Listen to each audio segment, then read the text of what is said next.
Hello everyone.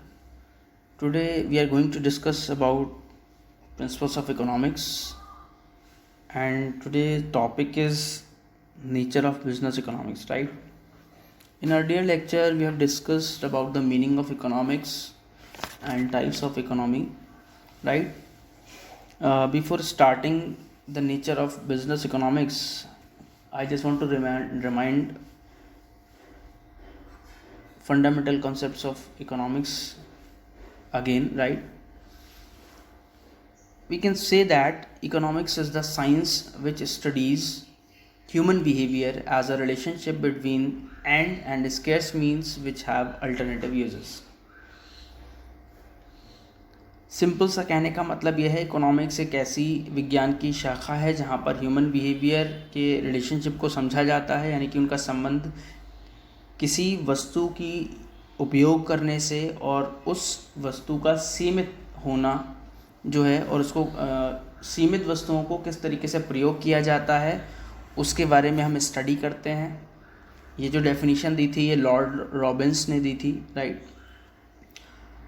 In other words, we can say that business economics is the integration of economic theory with business practices for the purpose of facilitating decision making and forward planning by the management.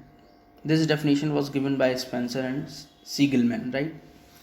ये definition basically ये कह रही है कि business economics basically एक ऐसा theory है, ऐसी इकोनॉमिक थ्योरी है जिस बेसिस पे जो इंटीग्रेट करती है बिजनेस की प्रैक्टिसेस को, यानी कि बिजनेस में जितने भी प्रैक्टिकल एस्पेक्ट समझे जाते हैं या किए जाते हैं वो थ्योरी पे बेस किए जाते हैं, और जिन बेसिस पे आप डिसीजन मेकिंग ले सकते हो और अपनी बिज़नेस के लिए फॉरवर्ड प्लानिंग बना सकते हो, और ये जो दोनों ही चीज़ें मैनेजमेंट के लिए बहुत हेल्पफुल रहती हैं। डेफिनेशन स्पेंसर और सीगलमैन ने दी थी, ठीक है। बात कर लेते हैं अब नेचर की। तो सिंपल सी बात आ जाती है। First point is micro economics in nature.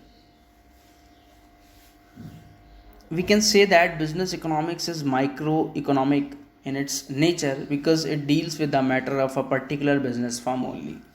देखिए पीछे भी हमने डिस्कस किया था कि जो माइक्रो इकोनॉमिक्स होती है और जो बिज़नेस के दो टाइप्स बताए थे इकोनॉमी के, मैक्रो इकोनॉमिक्स, तो यहाँ पर बात आती है इंडिविजुअल बिजनेस फर्म की, तो ये भी माइक्रो बेसिस पे चलती है, इसका नेचर माइक्रो लेवल पे रहता है, ठीक है। Within organisation whatever the parameters influences the business activities, ठीक है। तो यहाँ पर बिज़नेस में अवेलेबल जितने भी रिसोर्सेज हैं वो केवल फर्म लेवल पे ही बिज़नेस इकोनॉमिक डील करती है, ठीक है। सेकंड पॉइंट की बात कर लेते हैं, यूज़ ऑफ इकोनॉमिक थ्योरीज। तो बेसिकली जो बिज़नेस इकोनॉमी है वो जो हमारी इकोनॉमिक थ्योरी है, जैसे इन्हें सिंपल सी बातें भी कही हैं कुछ, इसको समझ लेते हैं पहले। Business economics uses all economic theories relating to the profit and distribution of income etcetera. देखिए जितने भी बिजनेस में प्रॉफिट हैं या जो भी चीज़ों का डिस्ट्रीब्यूशन है उसको उस थ्योरी पर लेके चलना होता है जो बिज़नेस के लिए हम लोग बेसिकली समझते हैं। जैसे अगर हम समझते हैं जैसे किसी वस्तु का प्राइस अगर हम कम करते हैं तो उसकी मार्केट में ऑटोमेटिकली डिमांड बढ़ जाती है, ठीक है। या फिर किसी चीज़ का प्राइस अगर हम बढ़ा देते हैं तो उसकी डिमांड ऑटोमेटिकली कम हो जाती है, ठीक है। तो बेसिकली ये एक इकोनॉमिक थ्योरी है यहाँ पर, ठीक है। वैसे ही बात कर लेते हैं कि जितना ज़्यादा से ज़्यादा आप डिस्ट्रीब्यूट करते हो उतना ज़्यादा आपको प्रॉफिट मिलता है, ठीक है। इसकी बात की जा रही है, ठीक। Next point is realistic one. In this point we can consider, कह रहे हैं business economics is a realistic science. Business economics एक रियलिस्टिक साइंस है। It studies all matters concerning business organization by considering the real conditions existing in the business field. Basically business में, business organisation में वो सारी चीज़ें real conditions देखी जा सकती हैं जो हम बिज़नेस में समझ रहे हैं, और यहाँ पर जो हम थ्योरी में एग्जैक्टली पढ़ रहे हैं वो सारी ही चीज़ें बिजनेस की फील्ड में देखी जाती हैं, ठीक है। That is why it is called realistic one. इसको हम इसीलिए कह सकते हैं बिल्कुल ये परखी हुई क्षेत्र है, ठीक है। नेक्स्ट पॉइंट की बात कर लेते हैं, normative science. Here we can say that business economics is a normative science. It studies the matters concerning the aims and objectives of a business firm. Basically इसमें क्या होता है, बिजनेस अपने सारे एम, अपने ऑब्जेक्टिव्स को स्टडी करता है, ठीक है। It determines the methods to be adopted for achieving such objectives.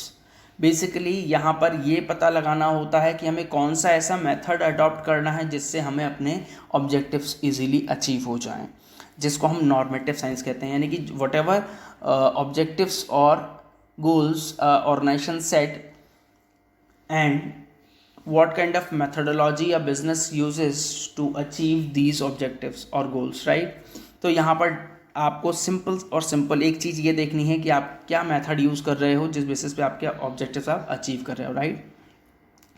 Next point is macro economic uses. Here we can say that even though business economics has a nature of microeconomics, कि आपका जो business economics है उसका micro economics जैसा भी nature होता है, वैसे ही आपका मैक्रो इकोनॉमिक्स अप्रोच भी इसकी रहती है. We can say that macro economics like business cycle, national income, public finance, foreign trade etcetera are the essential for business economics. Basically हम इसको बहुत सिंपल लैंग्वेज में समझ सकते हैं. जो बिजनेस साइकिल होती है, जैसे कोई भी प्रोडक्ट होता है तो वो इंट्रोडक्शन स्टेज में होता है, फिर वो आपकी ग्रोथ स्टेज में होता है, फिर मैच्योरिटी स्टेज में होता है और फाइनली आपकी वो डिक्लाइन स्टेज में आ जाता है. तो बेसिकली बिजनेस का यहाँ पर साइकिल देख रहे हैं कि बिजनेस हमारे के साइकिल पे चल रहा है, ठीक है. नेक्स्ट पॉइंट की बात कर रहे हैं कि पब्लिक फाइनेंस या फिर foreign trade.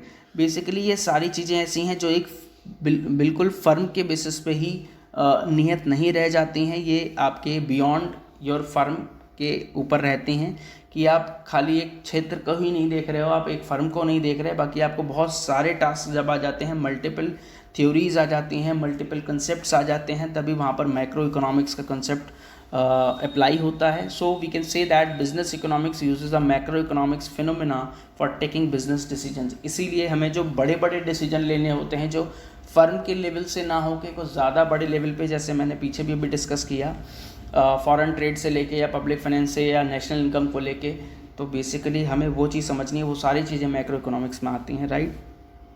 Last point is economics is a science और एन आर्ट. बेसिकली ये दोनों का ही कॉम्बिनेशन है.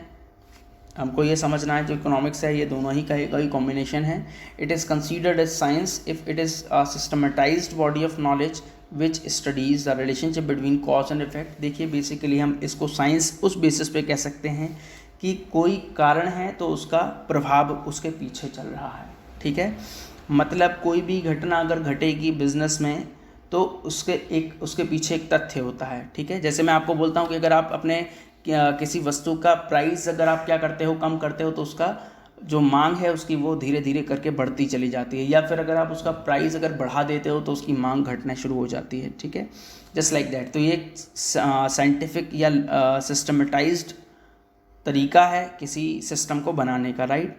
और we can say that art is nothing but practice for knowledge, ठीक है. देखिए एक कला जो होती है बेसिकली वो उस चीज़ की बात कही जा रही है जहाँ पर आपको किसी चीज़ का जब ज्ञान होता है, जब आप उसको एग्जीक्यूट करते हो तो वो कला के क्षेत्र में आती है. Whereas science teaches us to know. विज्ञान हमें ये बताता है कि हमें वो चीज़ जानना चाहिए, and art teaches us to do. और कला हमें वो बताती है कि हमें उस काम को करना कैसे है. साइंस सिंपल सा ये बता रही है कि आपको वो चीज़ जानना ज़रूरी है, यानी कि आपको उस चीज़ की नॉलेज होना ज़रूरी है या आपको अवेयरनेस होना ज़रूरी है. और आर्ट हमें उस काम को करने की बात को बोलती है. Okay, thank you everyone. तो ये चीज़ कंप्लीट होती है आज nature of business economics. Thanks once again.